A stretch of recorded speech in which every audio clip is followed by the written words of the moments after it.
3, la tramitología. Entonces, no importara que tuviéramos condiciones perfectas para la competencia, si no hay seguridad, si tú tienes el temor de que tu familia pueda ser robada, asaltada, secuestrada, pues entonces no importa todas las demás condiciones, tú no vas a querer invertir en un lugar con esos riesgos. Claro. Hoy en día la Ciudad de México afortunadamente se ha mantenido en una cierta burbuja de protección respecto de la violencia que vemos en otras entidades del país. Y hemos tenido un fenómeno en los últimos años en los cuales precisamente micro y pequeños empresarios han venido del norte del país hacia la Ciudad de México o de Michoacán a la Ciudad de México, precisamente porque allá no hay condiciones de seguridad. Segundo tema que es gravísimo en México, que es el financiamiento.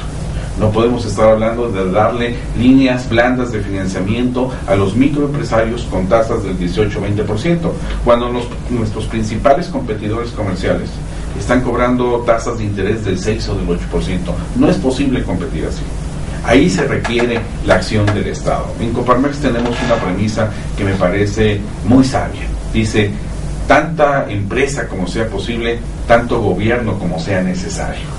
Y en este tema del financiamiento, el gobierno debe de intervenir. Me parece que fue un grave error haber cedido el control de la banca a los extranjeros. Lo vimos en la crisis 2008, 2009, 2010. Quienes profundizaron los efectos de la crisis fueron los banqueros mexicanos. Bueno, de los bancos mexicanos en manos de extranjeros.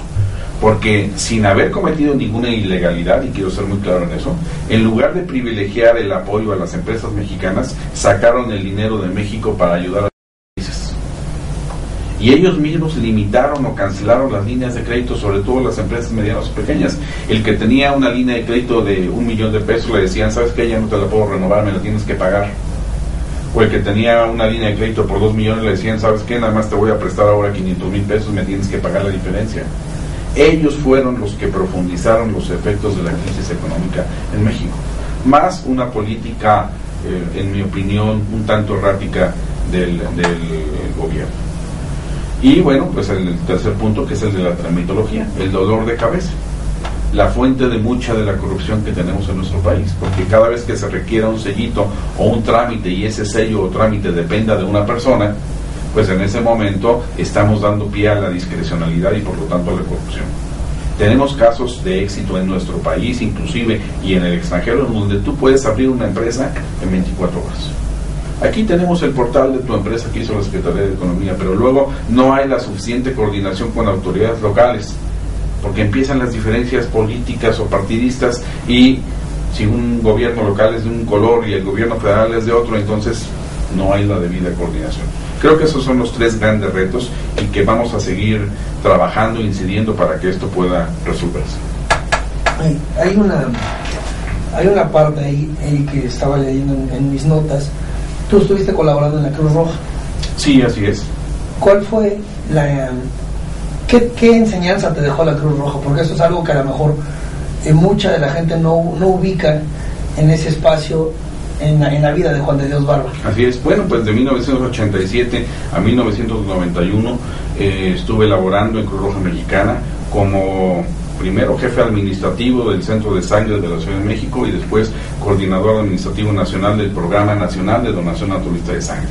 Y el estar en contacto con una institución noble, altruista por naturaleza, pues me permitió también ser sensible a las necesidades de la gente.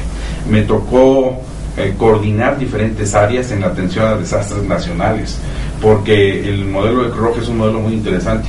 Todos los que somos jefes de departamento en épocas ordinarias, cuando hay un desastre nacional como fue el huracán Gilberto, como fueron las inundaciones en Veracruz en aquellos años, bueno, todos los jefes de departamento formábamos parte del comité de desastres y teníamos una función específica. Y recuerdo, en uno de estos desastres me tocó ser el receptor de la ayuda en especie de la gente. Y me tocó ver cómo gente muy humilde llegaba con 2 gallinas vivas y decía, señor, esto es lo que tengo, esto es lo que vengo a aportar para quienes perdieron todo en esos desastres. Y en el otro desastre me tocó ser el receptor de los donativos en dinero, que mucha gente llevaba a la Cruz Roja y había fila de gente, y yo en aquel entonces hacíamos a mano los recibos, y eran de 50 pesos, 20 pesos, 30 pesos, y recuerdo mucho una señora que llegó conmigo, y me dice, yo vengo a dar 50, con todo gusto señora, ahorita le hago su recibo, y me dice 50,000, que 50,000 en aquella época, bueno, no sé, sería como hablar hoy quizás de 500,000 pesos, ¿no? Un donativo muy importante. Y le dije, espérame tantito, déjeme pedirle al director que venga y que se haga un recibo. Me dice, no, yo no quiero recibo, no quiero nada, no quiero que mi nombre aparezca, porque en algún momento tuve un accidente en el periférico, y cuando yo abrí los ojos lo que había ahí era un paramédico de la Cruz Roja, una ambulancia de la Cruz Roja, que me salvaron la vida a mí y a mi familia. Entonces, bueno, todo eso te ayuda a sensibilizarte, y la vida nos ha dado la oportunidad de que hoy volvamos a pertenecer a la estructura de Cruz Roja Mexicana. Formo parte del Consejo Directivo de Cruz Roja en la sede central del Distrito Federal. Muy bien. Cuéntanos, ¿qué es el Consejo Económico y Social de la Ciudad de México? Mira, el Consejo Económico y Social de la Ciudad de México tuvo su origen en aquellas reuniones de emergencia cuando la crisis económica 2008-2009, y particularmente la epidemia de influenza. Cuando se presenta la emergencia y además hay un temor generalizado, y es lógico, oye, a toro pasado alguien dirá, oye, la reacción fue exagerada. Bueno, si en aquel momento te dicen, hay un nuevo virus, no tenemos vacuna y no sabemos qué tan mortal va a ser, pues obviamente hay que tomar medidas drásticas. Sin embargo, algunas de las medidas que tomó el gobierno de la ciudad en su momento consideramos que habían sido medidas unilaterales, quizá fuera del contexto de lo que el Consejo Nacional de Salubridad estaba disponiendo, como fue el cierre de restaurantes, el cierre de teatros, de clubs, en fin, lugares donde había aglomeración. Esa parte podía entenderse, pero había medidas de repente tan absurdas como que sugerían que los meseros atendieran a los comensales con guantes, pensando que eso iba a ser una medida higiénica, cuando en la práctica es una medida completamente antihigiénica, porque se genera ahí un caldo de cultivo. En fin, después de esos primeros choques muy fuertes con el gobierno local, particularmente con el secretario de gobierno, a instancias del jefe de gobierno, Marcelo Ebrard, se empezaron a realizar una serie de reuniones y dijeron, a ver, mejor vamos a ponernos de acuerdo, vamos a escuchar a los que saben del tema. Y entonces empezamos a tener reuniones con científicos, con académicos, con sindicatos, con empresarios, con el gobierno, para ver cuáles eran las medidas, primero, de atención a la emergencia, segundo, para reactivar la economía, y tercero, lo que era ya la evaluación de proyectos de inversión de largo plazo para la ciudad. Se fue transformando de este comité de emergencia, comité de reactivación económica, comité de evaluación de proyectos de inversión, y termina en una propuesta de ley aprobada por la Asamblea Legislativa el 30 de diciembre del 2009, en el cual se crea este Consejo Económico y Social como un órgano de Estado, en donde todos los consejeros, incluyendo el presidente, hacemos una labor voluntaria, no somos funcionarios públicos, no cobramos por la labor que estamos realizando, y está conformada por 7 representantes del sector empresarial, 7 representantes del sector académico, 7 del sector sindical, 5 colegios de profesionistas, 4 organismos de la sociedad civil, 3 diputados locales, 2 diputados federales y los 16 jefes delegacionales, más 5 secretarios del gobierno de la Ciudad de México. Son 62 consejeros en total.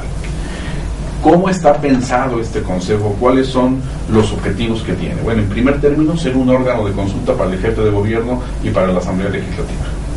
Segundo, promover políticas públicas de largo plazo para la ciudad.